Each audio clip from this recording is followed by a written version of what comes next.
When an avoidant falls in love, they don't announce it with words. They don't step onto the stage of your life and say, "Here I am, I love you."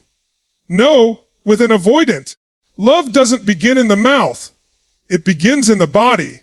It leaks through their behavior long before their lips will dare to confess it. And if you aren't paying attention, you might miss the fact that their actions are screaming the truth they're too terrified to say out loud. Think about it. For most people, words are easy. Anyone can say, "I love you." Anyone can write a message, send a text, or whisper it at night. But for the avoidant, words are dangerous. Words feel like commitment. Words feel like chains. So what do they do instead? They act. They reveal their attachment through subtle shifts in their behavior, through tiny but powerful signals that are so much more authentic than empty promises. You'll notice it in their patterns. The avoidant who always valued independence suddenly begins to protect you. The one who claimed they didn't need anyone now remembers your routines, your habits, your likes and dislikes, as if those details matter more than their own comfort. They might never sit you down and declare, "You're important to me." But you'll see it in the fact that they show up when it counts, that they step into the moments where presence matters more than any poetry. This is where people misunderstand avoidance. They think distance means disinterest. But that's not the truth.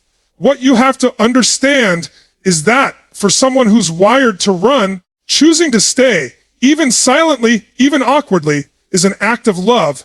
Their love doesn't come wrapped in roses and dramatic gestures. It comes in the quiet ways they break their own patterns for you. Psychologically, this makes sense. Avoidants build their identity around self-reliance. Their nervous system is conditioned to believe that closeness is unsafe, that needing someone is weakness.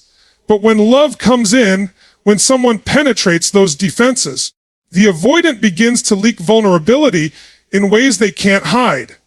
They'll do something out of character. Maybe they'll cancel plans just to be with you. Maybe they'll check if you got home safe.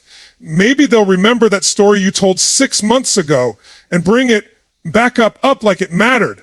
That's not coincidence. That's not randomness.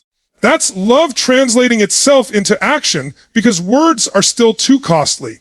Philosophically, you could say this love, for the avoidant, is first a discipline of behavior before it ever becomes a confession of emotion. They behave their way into love before they speak their way into it. And if you look closely, you'll see that their actions are more honest than words could ever be. Because words can be faked. Words can be rehearsed. But action, the choice to show up, the willingness to bend their rigid patterns, that's raw, that's unfiltered truth. Imagine two people. One says, "I love you," 100 times but never follows through, never sacrifices, never adjusts. The other never says the words, but quietly makes sure you're safe, remembers the little things, and chooses you when it's inconvenient. Which one actually loves you? That's the paradox of avoidant affection. They may never give you the cinematic confession, but they'll give you evidence. Concrete, undeniable evidence in their actions. And here's the deeper layers. When an avoidant starts behaving in ways that contradict their own nature, it's because love has already bypassed their defenses. Their behavior is the signal that the fortress has already been breached. They might resist saying it. They might even resist admitting it to themselves. But behavior doesn't lie. The body speaks what the mouth cannot. So, when you're with an avoidant, stop obsessing over the absence of words and start observing the presence of patterns. Don't measure their love by how often they say it. Measure it by how consistently they act it. The gift of avoidant love is not in declarations, it's in demonstration. And the real question for you is this: will you be wise enough to recognize love when it doesn't come wrapped in words? Because if you're waiting for the speech, the declaration, the flood of verbal affection, you may miss the quiet but undeniable truth that's been living in their actions all along. Love, when it's real, doesn't always announce itself. Sometimes It simply shows up. And when it does, you'd better be ready to recognize it before it slips through your fingers. Love doesn't speak first. It acts first. And action is always louder than words. When you're dealing with an avoidant, you have to understand something most people never grasp. Their love doesn't move in a straight line. It moves in contradictions. It comes closer, then it pulls back. It shows up, then it vanishes. And if you don't know how to read that pattern, you'll mistake it for rejection, when in reality, it's the evidence that you've touched something deeper inside them than anyone else ever has. The push-pull is not the absence of love. It's the proof of it. Because if there was no love, there would be no tension. They would simply walk away. They would not wrestle with themselves. They would not withdraw only to come back again. The dance of closeness and distance is their nervous system's way of negotiating love. And as strange as it sounds, that dance means you matter. Psychologically, this behavior is rooted in fear of engulfment. Avoidants grow up with the belief that intimacy threatens their freedom. So, when they start to care deeply, their brain immediately triggers alarm bells. Too close. Too dangerous. Get out. That's why you'll feel them lean in and then suddenly retreat. To the untrained eye, it looks like inconsistency. But to someone who understands, it's the internal battle between desire and fear, between love and survival. Now, here's the paradox when they pull away. It's not because you mean nothing to them. It's because you mean too much. You've crossed into a territory where their defenses no longer feel safe, and the instinct to retreat is an act of self-preservation. But watch what happens next. After retreating, they don't disappear forever. They circle back. They reconnect. They can't stay gone because attachment has already been formed. That return is the silent confession, I may be scared, but I still choose you. This is where many people sabotage the dynamic. They take the pullback personally. They chase harder, or they react with anger, and in doing so, they confirm the avoidance fear that closeness equals danger. But if you can step back and see the pattern for what it is, a dance, not a rejection, you'll stop panicking when they retreat and start recognizing it as part of how they process love. Think about it this way. The push-pull cycle is their nervous system's training ground. Every time they come close and then back away, they are testing the waters of vulnerability. Every time they return, they're building a deeper tolerance for intimacy. It's uncomfortable, yes. It's messy, yes. But it's also progress. It's the slow rewiring of someone who has spent their life believing love is unsafe. Philosophically, this dynamic reveals something profound about love itself. True connection often emerges through contradiction.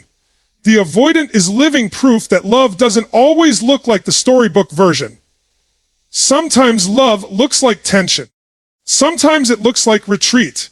Sometimes it looks like the courage to return after fear has driven them away. And isn't that, in some ways, more authentic? Because it's not easy. It's not automatic. It's a choice made against the grain of their conditioning. The push-pull dance forces you to confront your own expectations. Are you looking for comfort, or are you looking for truth?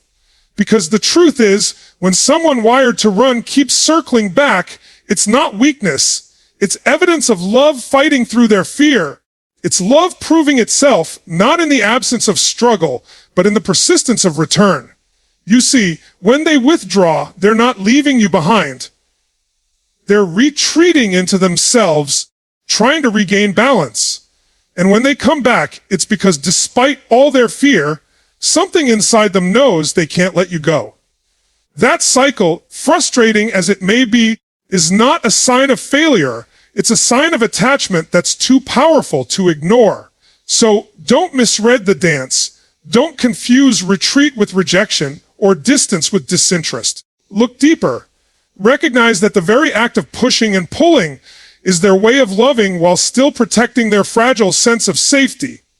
The closer you get, the more fear rises. But also, the more love is revealed. The real challenge is this: can you stay grounded while they dance? Can you recognize that their pullback is not an insult, but an instinct? Can you hold your center long enough for them to realize that closeness doesn't have to equal danger? If you can, you'll see that the push-pull isn't chaos. It's the process of transformation. Because in the end, love doesn't always march forward in a straight, confident line. Sometimes love stumbles. Sometimes love takes 2 steps forward and 1 step back. But as long as the steps keep moving toward you, as long as they keep coming back after the retreat, you have to understand what that means. You matter more than their fear. And that is the deepest confession an avoidant can make. Distance doesn't mean they don't love you. It means their love is wrestling with their fear. And every return is proof that love is winning. Consistency is the confession an avoidant never speaks. You want to know the truth.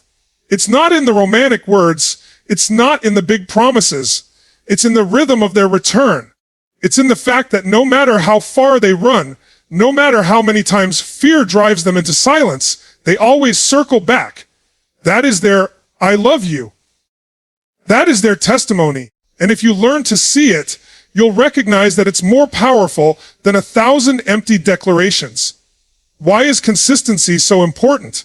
Because for someone wired to avoid intimacy, staying connected requires effort. It's not natural to them. Their instinct is to detach, to retreat into solitude, to regulate their emotions alone.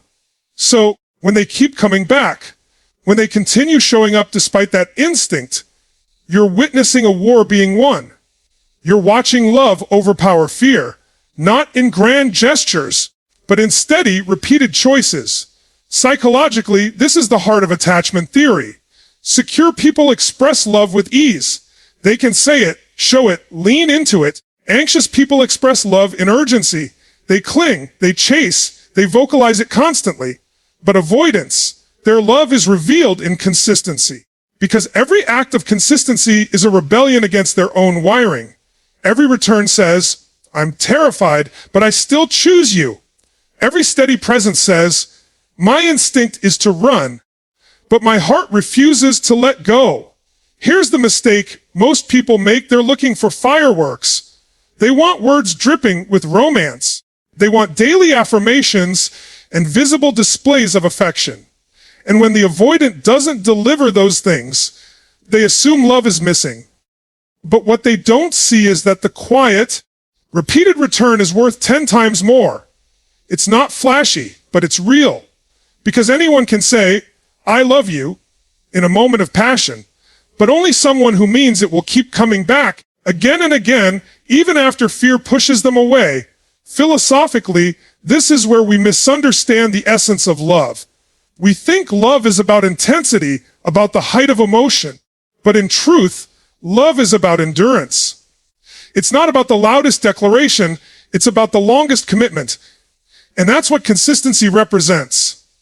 When an avoidant keeps returning, they're making a statement that goes beyond words. I may not be perfect. I may not know how to say it, but I am here, and I keep choosing to be here. The consistency is also the one thing that cannot be faked.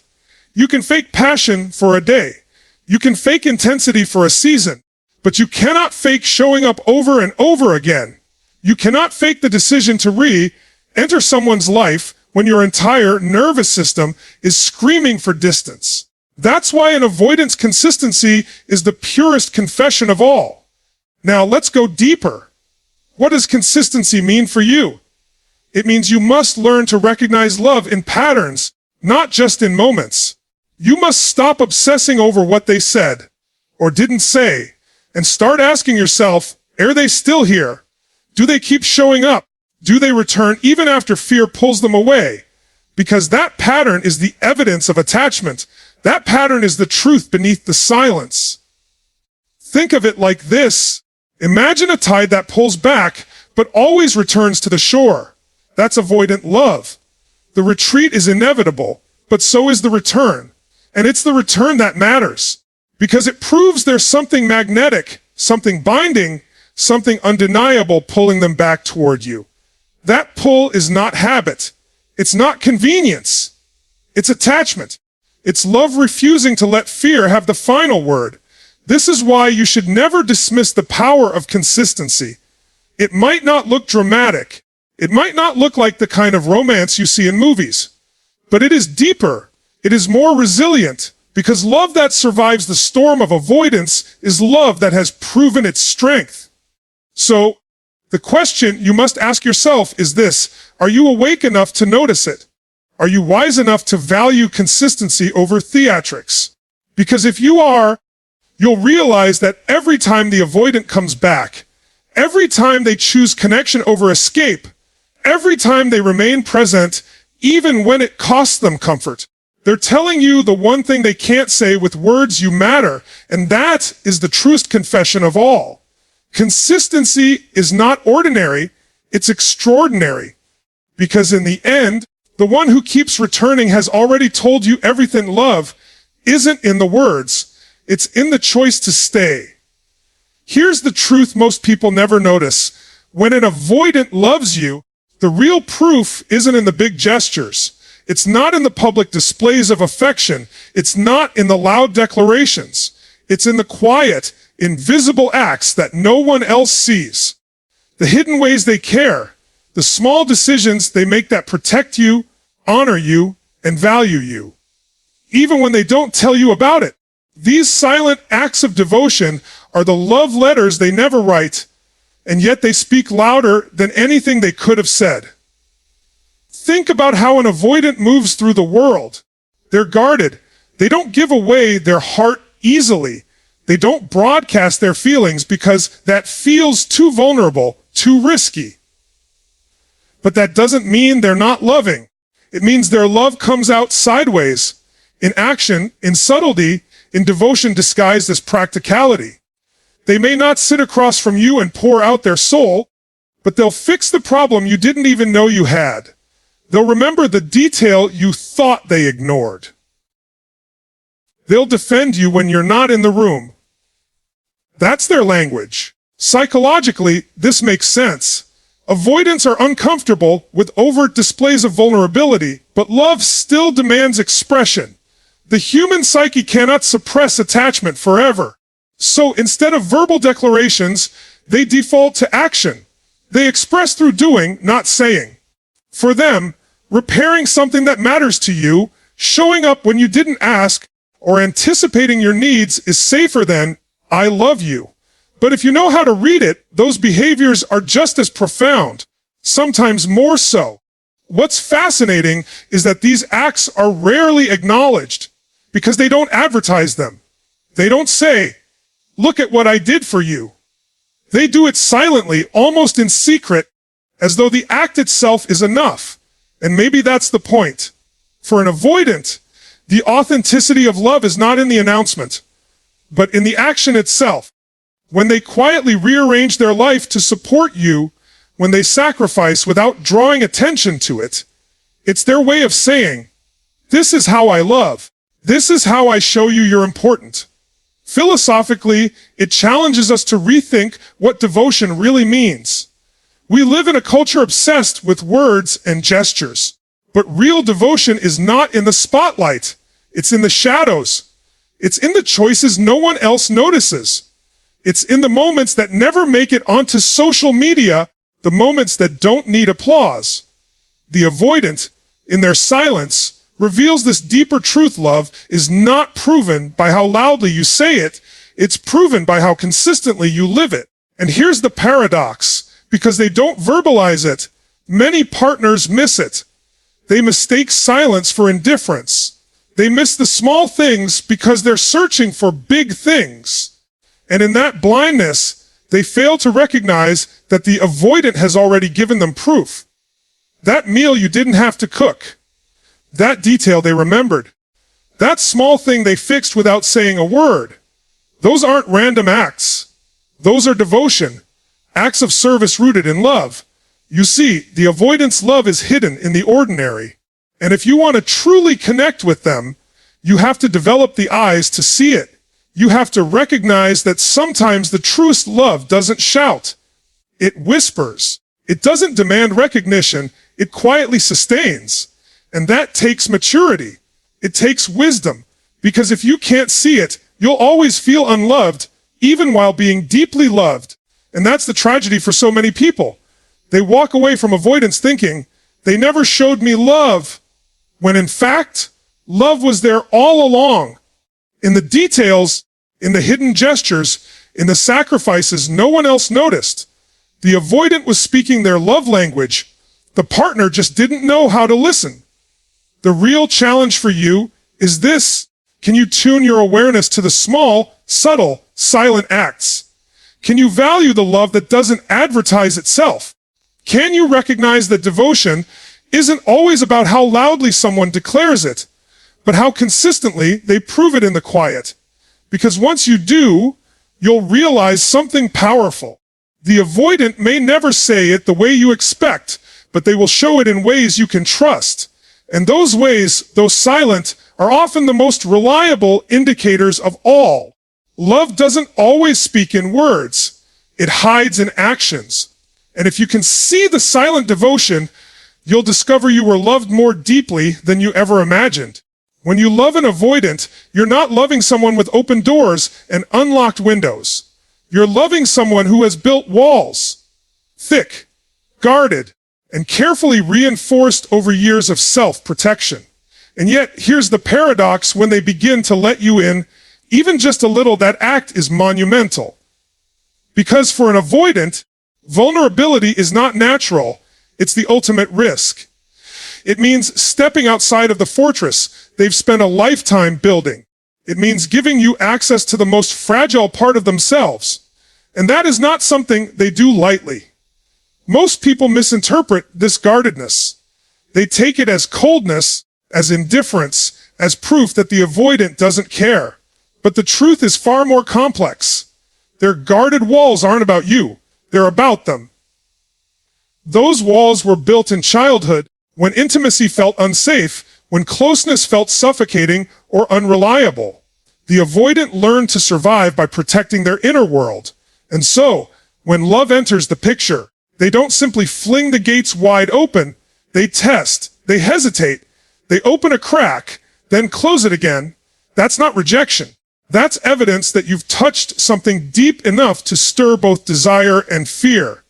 Psychologically, what you're witnessing is a nervous system that's been programmed to associate love with danger, slowly beginning to rewire itself. Vulnerability for them feels like standing unarmored in a battlefield. Every word, every confession, every moment of openness feels like a potential wound. And yet, when they choose to share something real with you, when they show you weakness, when they admit fear, when they let you glimpse the raw self behind the mask, that is not just a small gesture. That is an act of love at the highest level. Think about it. For someone who has always believed that closeness is unsafe, what greater proof of devotion could there be than letting you close enough to hurt them? That moment of vulnerability is their way of saying, I trust you more than my own fear. I value this connection more than my instinct to hide. That's not indifference. That's courage. That's courage. That's love taking a form most people never recognize. Philosophically, this forces us to confront what vulnerability really means. We often think of vulnerability as weakness, as fragility. But the truth is, vulnerability is the highest form of strength because it is the act of exposing yourself when you don't have to. It is the choice to lower your shield in the presence of someone else, knowing you could be wounded, but trusting that love is worth the risk. For the avoidant, this is the bravest act of all. And if you look closely, you'll notice it in small but profound ways. They may share a story from their past they've never told anyone. They may express doubt or insecurity they usually keep hidden. They may even cry, even if only briefly, before quickly covering it up. Those moments matter. They are cracks in the wall. And cracks are how the light gets in. They may try to patch them back up, but once that opening is made, it changes the entire structure of their relationship with you. This is where many partners miss the significance. They want vulnerability on demand. They want full openness, full transparency, as if love should erase years of conditioning overnight. But that's not how it works. With avoidance, you have to learn to honor the small openings. You have to recognize that every time they let you glimpse behind the walls, it's not small, it's enormous. And if you acknowledge it, if you treat that vulnerability with respect instead of demand, you create safety. And safety is the soil in which their love grows. Because here's the truth. Once an avoidant learns that being vulnerable with you doesn't equal rejection, judgment, or abandonment, those walls begin to crumble. Not all at once, but piece by piece. And when they do, you'll see a side of them no one else ever has, the tender, deeply feeling self that's been buried under layers of defense. That's the gift of loving an avoidant. When they let you in, you're not just seeing their love, you're seeing their transformation. So, don't underestimate the power of a crack in the wall. Don't dismiss the small moments of openness. Understand them for what they are, the highest form of devotion an avoidant can offer. Because they are not giving you convenience. They are giving you access to the one thing they've protected their entire life. And that should change the way you see everything. Because love that costs nothing means nothing. But love that costs someone their fear, their safety, their armor, that's priceless. That's the kind of love that transforms not just them, but you. When an avoidant lets you in, even a little, it's not weakness. It's the loudest declaration of love they'll ever make. When an avoidant truly loves, something remarkable begins to happen inside them. Their entire system, which has been programmed for survival, starts to shift. You can literally watch them wrestle with themselves. For most of their life, they've lived in defense mode. Don't get too close. Don't depend on anyone. Don't reveal weakness. But love has a way of cracking that code. Love doesn't just ask for connection. It demands transformation. And when it finally gets through, the avoidant begins to fight against their own instincts, to move from survival into genuine connection. This isn't a small change. It's seismic. Imagine living your whole life believing closeness is dangerous. That intimacy will cost you your freedom. Then suddenly, someone shows up who pulls you closer despite your fear. At first, every alarm bell goes off. Pull back, escape, protect yourself. But here's the shift. Instead of running forever, the avoidant starts to notice that connection isn't destroying them. In fact, it's awakening something they've buried for years. And that realization doesn't just soften their behavior, it rewires their identity. Psychologically, this is profound. Attachment research shows that avoidants regulate their emotions by withdrawing, by relying on themselves.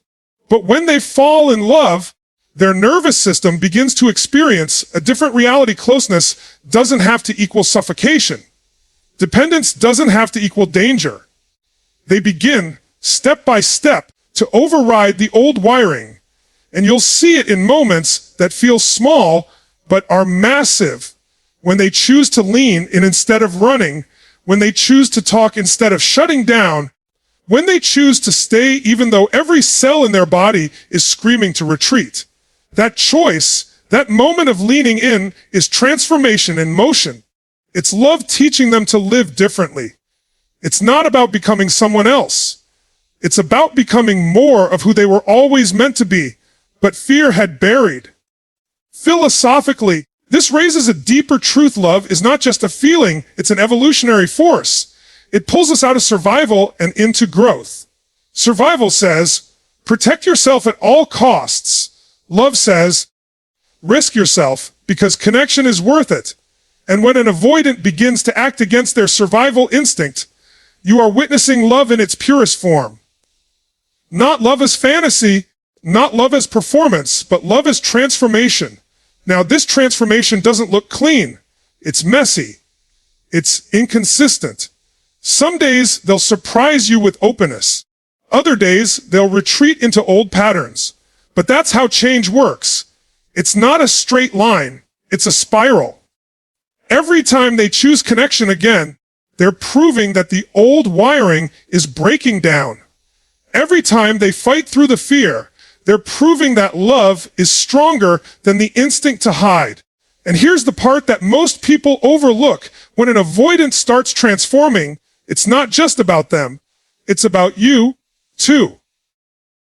Because their transformation will test your patience, your maturity, your capacity to see progress in small steps. If you're looking for perfection, you'll miss it. But if you're looking for growth, you'll see something extraordinary. A person who once lived behind walls now risking themselves for love. That's not weakness. That's bravery. Think about the courage it takes for someone who has always found safety in silence to finally speak. Think about the strength it takes for someone who has always run from closeness to finally stay. That's not just personal change. That's a declaration of love so raw it can't be faked. Because no one fights their own nature without a reason. And that reason is you.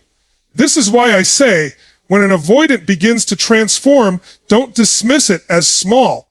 Don't overlook the little shifts. See them for what they are: milestones in a journey from fear to freedom, from survival to connection. These moments are proof that love is working, and not just working, it's winning. The real question for you is this: will you recognize the transformation when it happens? Will you see that every act of leaning in, every choice to stay, every moment of vulnerability is not just a step toward you, but a step toward a new version of themselves? Because if you do, you'll realize you're not just loved, you're witnessing someone's entire evolution. And that's the beauty of it. Because love is not about perfection. Love is about transformation. It's about two people growing into something they could never have been on their own. And when an avoidant chooses connection over survival, when they choose love over fear, they are proving with their life what their words may never capture: that you matter more than the walls, more than the fear, more than the safety of solitude. When an avoidant transforms, it's not just love, it's evolution. And the moment they choose you over fear, you're not just loved. You're chosen against every instinct they've ever had. That's not just love, that's devotion.